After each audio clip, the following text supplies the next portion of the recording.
All right, welcome back to Problem Solver Politics. I'm your host, Cardinellis, with Cody the Oracle. Hey, everybody.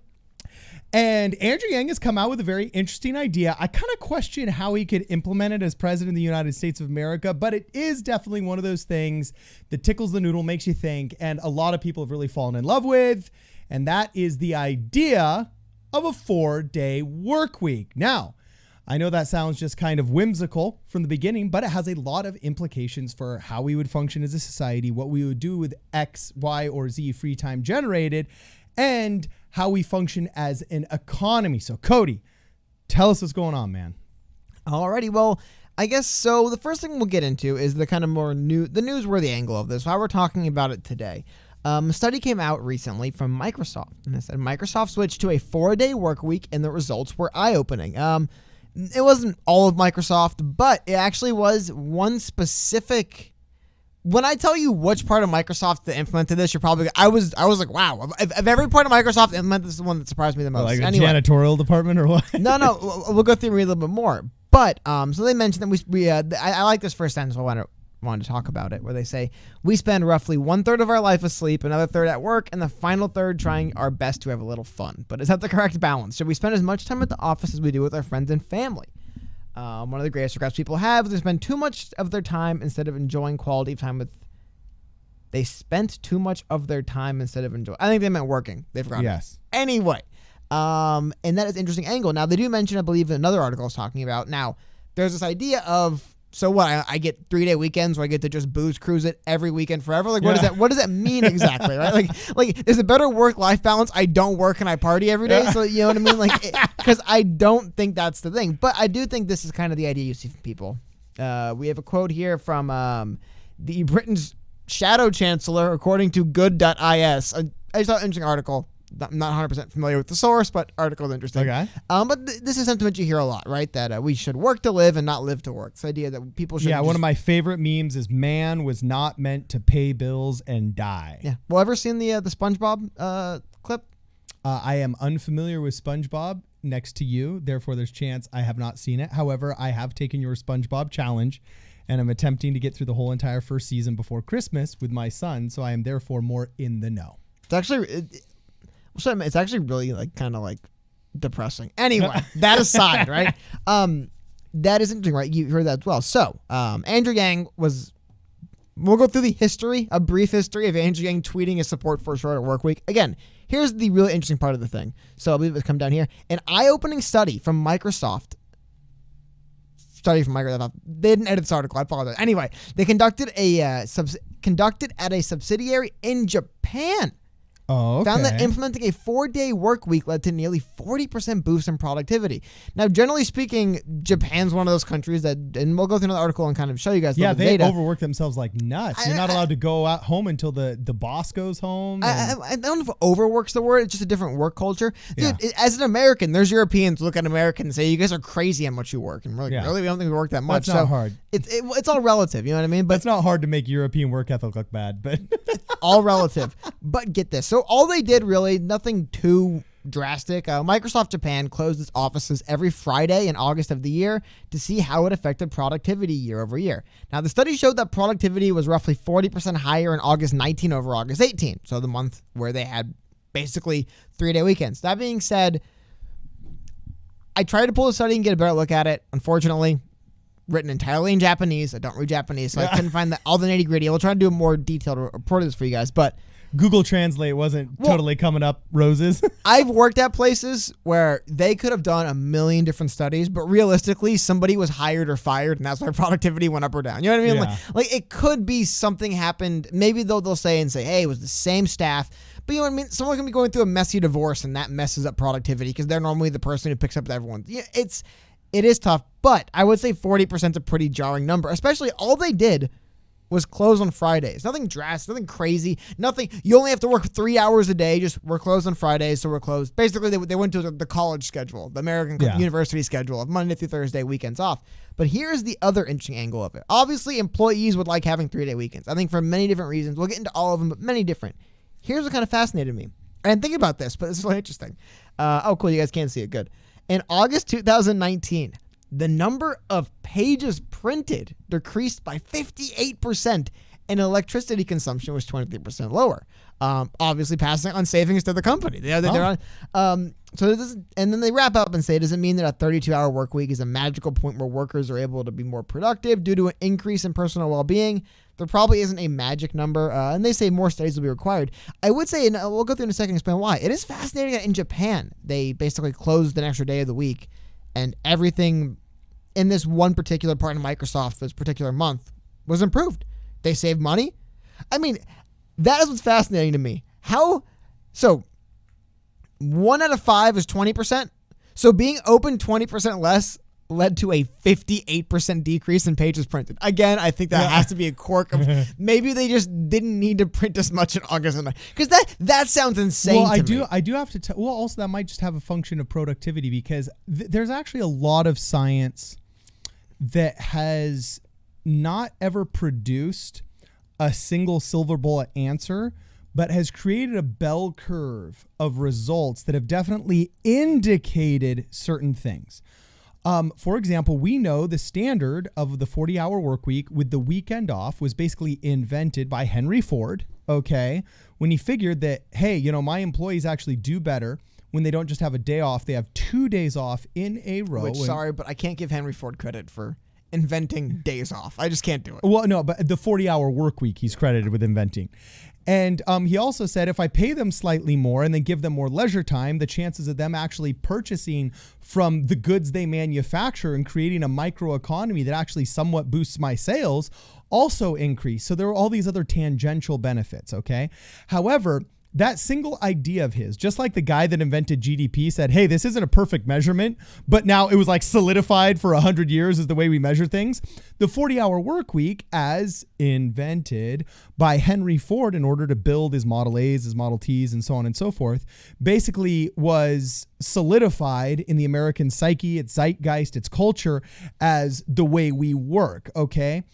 Enter sociological studies, and we found certain things. For example, you have to be reading for 20 minutes before you actually seriously start absorbing what you read. Okay, it doesn't mean that you can't absorb what you read in the first 20 minutes, but the highest level of absorption while reading happens after 20 minutes. So it does take you time to get going. And if information processing is part of that, then you need to, calculate for that. If it's part of your job, you need to calculate for that. Also, there's been lots of studies that have found that human focus and humans' ability to actually process information correctly and maintain high efficiency in their jobs drastically decreases after 6 hours. So there's a strong argument that maybe an 8-hour work week, especially if you have a large workforce, may not be as productive as a 6-hour work week. And if you study the satisfaction of people that have odd working schedules that may be 40 hours or 45 hours per week, but only work like 3 days a week, such as nurses who will literally choose to work, three 12-hour shifts a week and a half day instead of working 5 days a week. Oftentimes their not happiness quotient, but their job satisfaction is higher. Lots of people would actually choose to work less days, more hours than not. So I'll tell you this right now. I don't think man was meant to pay bills and die. However, I do believe that the hardworking, Puritan work ethic that is just ingrained in American culture still, despite leftist secularism's desire to get rid of it, you know what I'm saying, is one of America's strengths. So obviously I wouldn't think anything mandatory, but I do definitely believe that the status quo of working 9 to 5, like Dolly Parton said, is something worthy of being challenged. And I invite very large amounts of study into how humans can most be effective at their jobs, because the sooner we get to a better work-life balance, the better our society is. And you brought up a really good point. If we can indeed get all of our work done in 2 or 3 days, or maybe just in a 6-hour work week, or whatever we decide is more effective, and businesses embrace this, it's not necessarily so that we can just, work 3 days on so we have 4 days off to go boozing, biking, and like you said, hang out at the strip club or whatever. Yeah, great. Now I can golf 5 days a week. Yeah, really quickly, I wanted to get to a couple things. I was segueing you. Yeah, well, I appreciate it because here's a couple things that are interesting. Now, because I do agree that you brought up some good points there. I think the biggest thing with work, I think that any employee wants is just a larger sense of flexibility. Because, for example, I'm somebody, I would love to get to work at 5 a.m. and then by like 3 p.m. just be done. I know people who would love to start work at 3 p.m. To me, it's crazy. It's like you basically have a whole day of anticipation. Just get it over with. Some people do it inversely, where they're like, I want to get stuff done before I go to work. You have a positive view of this program. Let's just get it done with, dog. Carton. Show up in the office. Let's go. This is a unique position. But in other jobs in my past, I'm always like, do you want the late shift or the early shift? So flexibility is important. But one thing that's really interesting and fascinating, the reason why because I saw this article, I saw the story about this study done in Japan. One thing I want to talk about with the Japanese angle, the more I think about it, this actually might make more sense as to why Japanese employees at Microsoft found it very interesting. Here's an article I pulled up from July of last year. It's in the raconteur.net. I'm not saying they're the authority on this, but it's an article. I'll post it. You guys can go through it. But it's called Long Hours, No Extra Pay, What It's Like to Work in Japan. Workers in Japan are struggling to overcome a culture of unpaid overtime and long hours, which threaten their health and sacrifice family. So if that's the culture, I can definitely see why. Yeah. On one end, you think like, oh, but Japanese people work so hard. But on the other end, it's like, yeah, maybe not everyone loves that. And they would love to not go into work on Fridays and not have to work with these things. So it's an interesting article. I just wanted to make sure we got to that. But the last thing I want to make sure I got to, apologize, I went kind of long on this, is Andrew Yang has been absolutely, I don't want to say fascinated, but a brief history. This is a brief, incomplete history of Andrew Yang tweeting about lowering the work week. This is way back to little known presidential hopeful Andrew Yang in December of 2018. Actually, Christmas Day of December 2018. Whoa, okay. We're opening up the Andrew Yang vault right here. Yeah, interesting we saw this. I didn't know but fascinating. This goes back. So anyway, he tweets an article in Fast Company called titled Stanford Professor, quote, "The workplace is killing people and nobody cares." And they mentioned some of the... Okay. Again, interesting article. I'll link it. But Andrew Yang says that Keynes predicted in 1930 we would eventually go down to a 15-hour work week as the economy grew more productive. He overestimated us. Now, before I get too lost in the Keynesian angle on how stupid Keynes was, exactly. Okay. I don't want to get in this conversation. I got no reason to defend the guy. He's the guy that invented massive consumer debt. Okay. Anyway, we can go here. This is a tweet going back to May of this year from Andrew Yang. I'll apologize about that. Let me see if I can move it up so you guys can see it a little bit better. Where he says, "You get the feeling that we would all be better off with more 3-day weekends." I believe May is Labor Day. Is that the 3-day weekend in May? There's someone. Communist Day of the Labor. My birthday. Oh my God. My birthday. Oh my God. Yeah. I forgot how communist American Labor Day is. We're all we do. By the way, you know what Labor Day is great for? Labor Day is great for capitalist consumer sales. Happen all the time. Anyway. Yeah. But we can go again. This is November 3rd of this year. So this is 2 days ago. That extra hour really makes a difference. Imagine what a 4-day work we could do in reference to the end of daylight savings time, getting that hour back. And there's another one I found going back to October, just a month or so. Again, reiterating that Keynes predicted that we would have a 15-hour work week by now because of our vast wealth. He was right about the wealth and very wrong about our schedule.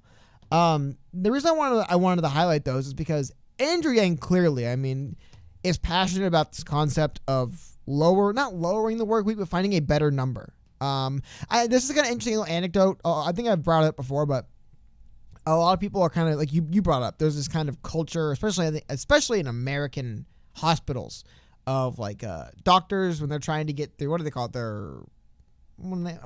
Not probation, but when you first residency. Your residency. Yeah. There's like this culture of you work 20 hours every day, and it's just it's absolutely brutal. Like some of them have to. Want to hear the history of that?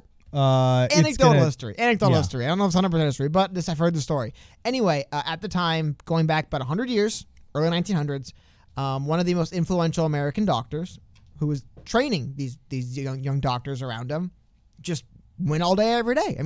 Think about it. If the guy who's instructing you and you're like, I'm going to show you how to be a doctor and save lives. Okay, I'll do whatever you say. He never takes a break. Holy cow. So that just kind of became what everyone did. Everyone's like, I don't know how this guy does it, but we got to keep up, If we want to impress him and be doctors, we got to keep up with them. Well, what he did I don't want to say in his spare time, but he also was very interested in studying amphetamines and stimulants and how they work. Yeah. And it turns out he was a massive enthusiast of cocaine, and that was why he was able to stay up 20 hours a day every day. He had no issue with energy. He was up all day every day, and so people were kind of amazed around him and just thought, holy cow, I guess this is what it takes to be a doctor.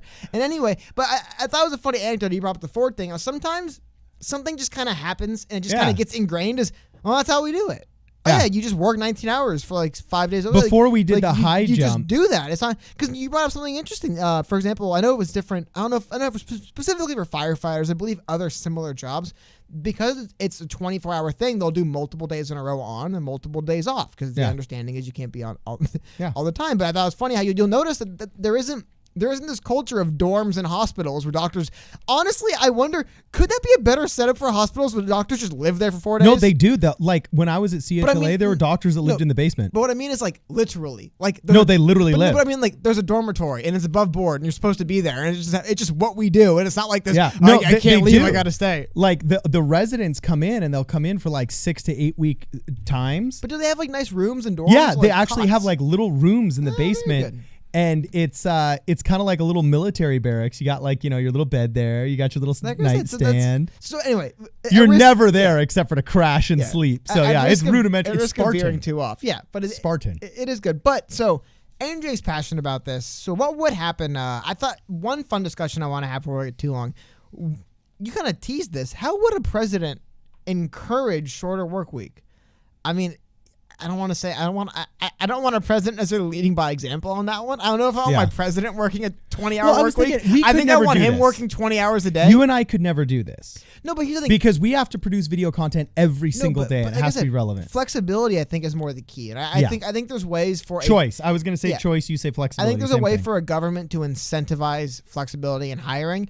But at the same time, man, right? I wouldn't like to see the federal government punish employers for having a standard of 40 hours. Like, because there's some people who expect that kind of job. As someone mentioned in one article I was reading, is they kind of say it's a little bit of, it's almost like one of those, God, there's so many great words for it. The Chinese actually have the best word for it. I don't know what it is, but it is such like a limousine liberals, one way of putting it, but it's just one of those things where it's like, there's some people, like you said, they'll work 15 hours a day because they need the money and like their family's starving, and it's not guilty as charged. It's not like oh, I love my job so much. Yeah. But people I love having 5 sources of income out of but necessity. people who have a steady income base look at it and just say, like, being Andrew Yang famously is he hated being a corporate lawyer. He was kind of saying like, well, this isn't, if I could do this less, I'd like that because I have kind of a soulless job and I'm financially well off. So it is kind of a luxury issue. It's an issue you could only have when you're so well paid in such a soulless, meaningless job that you just kind of feel like, man, I could be here less, and I wish I was. A lot of people don't have the I could be here less. So that is worth noting. I thought that was interesting. But the other side of it is we kind of teased, I want to get deeper into, is the notion of, well, what do people do instead? Because here's a funny article. The headline shocked me. The story is a little bit different. Headline shocked me. Headline, 40% of Americans would prefer a 4-day work week. And I was like, why are 60% of Americans crazy people? 40% want a shorter work week? Less than half? Now, 27% of them are registered Democrats. The way I believe I'm reading this and going further in is they frame it as an additional 20% want a 3-day work week. So 60% want a work week of less than 5. 40% settled on 4. Was it 20% settled on 3? A 3-day work week, that is where things kind of get interesting. Because think, what would you do?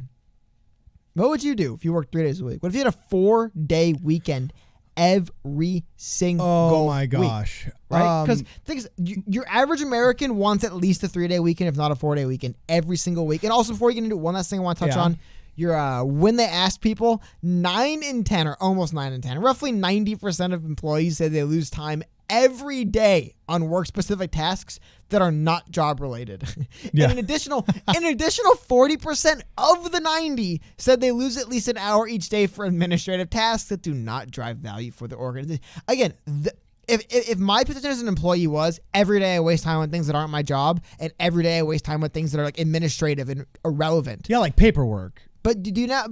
I mean, well, a lot of that's not the company's work week problem. A lot of that could be hyper-regulation. But I've worked jobs though where it is like, yes, if I could be here less, that'd be the greatest thing ever.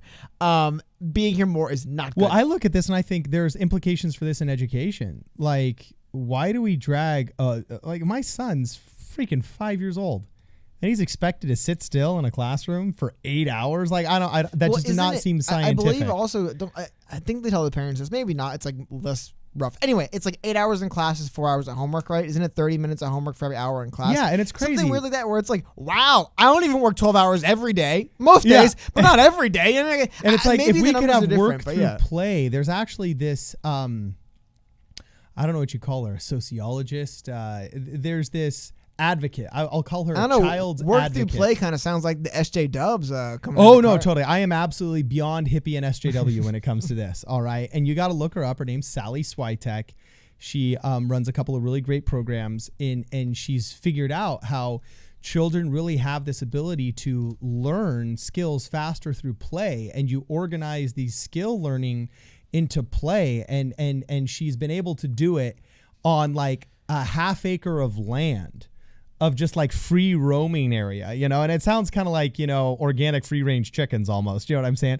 But I've been to these facilities and I've taken my children there and it is a beautiful, amazing experience. And you really do see that children really learn through play. And we don't have a system that incentivizes word through play. We have a system that incentivizes standardization and then monetary payment based upon standardization. And it is at best outdated, at worst draconian, and no matter how you look at it, just bad governance and bad education. So I think there's implications for this work week in education. I think there's implications for companies that have large workforces that can't have automated, artificial intelligence or automation take over. I think this is something that's totally worth looking into. At the end of the day, I'm a worker. If I had a compulsory job that required me clocking in and clocking out, yes, I definitely would prefer instead a 32-hour work week. I think I'd be a much healthier person. I think I'd have a better sleep cycle. I think I'd spend more time with my children. And I'd volunteer with the organizations that I consider important a whole lot more as well. And I don't think I'd all of a sudden be vacationing. Actually, I would vacation slightly more. You know, I don't think necessarily my leisure time would go up, but definitely my volunteer time would. And that's, I mean, I'm showing on screen right now for the audience. If you want, I think you can check it out here. If you want to see a card. Yeah, I can This see is the spindle thing I was telling you about. I think this is the image a lot of people have in their heads when they think of the idea of the just 40-hour work week of just like, well, I'm at work and now I'm home. I guess I got to get to bed for work. Well, I'm at work again. And I think that is something, a cycle people definitely want to get out of. And it's more of a, and again, it goes back to Andrew Yang's Humanity First thing. The last thing, we've already gone too long. I just want to touch on one last thing. Andrew Yang has kind of thought of, I mean, hold on. I just showed you guys, he's clearly thought about this a ton. I mean, every few months it seems like he tweets about working less hours and more time off and less days in work. But what he wants, he kind of has some ideas what to do at that time. One of those things, he has a policy called modern time banking. Now, the exact 100% specifics of it, I think, are a little bit, like some of his policies is just kind of like, how would you actually implement it? I don't know. We'll figure it out. But the idea behind a modern time banking thing is, see if we'll get through here. So here we go. He will, as president, I will get to the chase. He'll create a new time banking app to track points awarded and traded for helping your community and neighbors, and then empower local communities to define what activities they'd like to promote through the use of time banking. And then he would donate his points and then set time banking points prizes for a visit to the White House.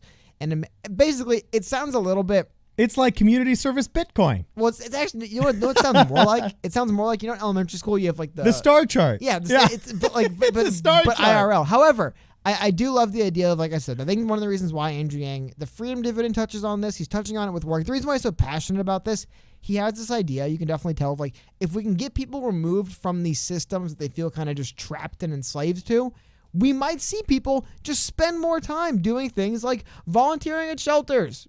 The funny part the is, county wants to do something. There's not necessarily money for it. Well, Yeah. maybe people in the county want to There see is that thing done, and they so can do it. much- There's I think that's how to work. Is what I wanted to there's get so to. much community service that could just be done by people who are invested.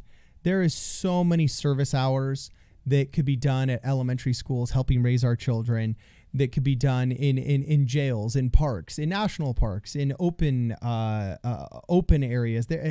There's so much that could be done if we just had more time on our hands. Okay. And what's interesting is, I actually look at this and I've said multiple times, I wish you could pay taxes with time, because sometimes I think people's time is more valuable than their money. Perfect example being, what if Elon Musk, what if the IRS said, look, dude, instead of giving us $5 million, you know, you need to go teach a community class on engineering and entrepreneurship at the local college. Like, couldn't Elon Musk, like community service, like when you get a DUI and you say, "Can I just like teach basketball instead?" No, but it would be like voluntary instead. You know, where you could literally, at some point, I think $1 million from Elon Musk just get wasted on a bureaucracy is not as important as him teaching an entire new generation how to be better SpaceX engineers and entrepreneurs. You know, like there's some people where I think their time is more valuable. And if time is money, why can't we substitute time for money? Also, I don't like that some people don't pay taxes. And I'm not here to try and squeeze taxes out of the poor. But for example, in the Church of Jesus Christ of Latter-day Saints, if you're on the church welfare program, everybody's contributing. If you've got money, oftentimes they'll contribute monetary donations, and that's great. But if you don't have money, you volunteer. You go over there, you clean up, you help package some of the goods and the foods. You can go to the peach farm, pick peaches. You can go to the cannery, can the peaches. You know, there's always something to be done. And if you're, quote, anxiously engaged in a good cause, you know what I'm saying? Then good will be done for society. A lot of people actually, interestingly enough, have lamented the fact that and by the way, you can put all your pencils down, vloggers and bloggers that want to call this sexist. It's not sexist. Okay. But a lot of people have viewed a lot of aspects of female dominance in a lot of workforces since the pill was invented and females could flood the workforce. You know what I'm saying? That less time at home, there's all these intangible effects that were lost in the average American home that actually had a monetary value that you could track. In fact, State Farm had done this interesting study where they'd figured out that a stay-at-home mother is like worth the equivalent of like $88,000 a year of paid services. You know what I'm saying? So this idea that time is money and the ability that you should be able to switch time for money, I think is very valuable. It's the kind of outside of the box thinking that I want to see. And my only red flag of this whole conversation is I think, how on earth could Andrew Yang implement this? Like we're voting for 1/3 of a branch of a split government, not for, you know, like the Pope. Well, I guess it would be, I mean, there's no law that says 40 hours is the optimal work week now. I think 40 hours is what we just consider full-time employment. But there's lots of laws that say like over 35, you have to pay for X, Y, or Z But that's just, it's a definition for what we consider full-time. It's not a definition for what we consider optimal. I mean, if our society had decided full-time employment's not optimal, we'd probably move away from it. So this to me just seems like another thing. This is why the Yang Gang likes Andrew Yang, because he talks about this kind of stuff. There's a lot of stuff the president does that really is just kind of cultural influence from them being the president. Yeah, it's bully pulpit stuff. Cultural influence. That's the way of putting it. We elected him. Why'd we elect him? Just because, you know what I mean? Like at a certain point, there becomes to be the leader of the country sets the temperature a little bit. A lot of people would say that was what Donald Trump's doing right now, for example. He sets the temperature. But you know what I mean? That happens. So I think that it's less I federally mandate, and it's more, hey, maybe we should be a country that prioritizes a better balance of not only work, but maybe just, like you said, volunteering, arts, just other things out there that don't necessarily work. Yeah, as long as, this is my only drawback, as long as hardworking guys like you and me are never prohibited from working, because we had that law in California, for example, where they stopped freelancers from being able to write more than 36 articles a month. You know, and there's freelancers out there that actually annually. It was really bad. Yeah, it was 36 annually per publication. Yeah, per publication, which is really silly because if, for example, you follow high school sports for the local newspaper and you're a freelancer, okay, well, if you go to one basketball game and a football game, you know, every Friday and Saturday night, and then you write for you might pump out 4 articles saying, oh, the Valencia High girls JV game went this way. So-and-so played well. So-and-so did this. So-and-so did that. Oh, the freshman game went well. Oh, the varsity game went well.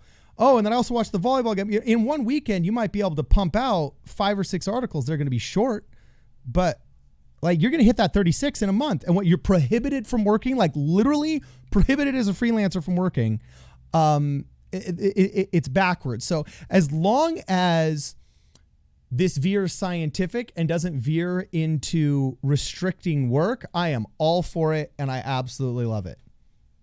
That's all I have to say about that. You sure? No more?